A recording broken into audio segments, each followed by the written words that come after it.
Welcome to Fix Your Apps. In this tutorial, we'll walk you through the step-by-step process of sharing an Instagram post to your story. If you find this helpful, don't forget to subscribe to our channel. Let's get started. Step 1. First, launch the Instagram app on your mobile device. Make sure you're logged into your account. Step 2. Next, tap the profile you want to share. Scroll through your feed and click on the post you'd like to add to your story. Step 3. Look for the paper aeroplane button below the post. Tap on it to proceed. Step 4. Select Add Post to your story. This will allow you to share the post with your followers. Step 5. Feel free to get creative. You can use drawing tools, add text, and stickers to customize your story. Step 6.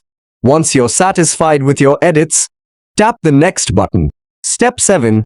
Finally, tap Share and again tap the Done. Congratulations! You've successfully shared an Instagram post to your story. Thanks for watching.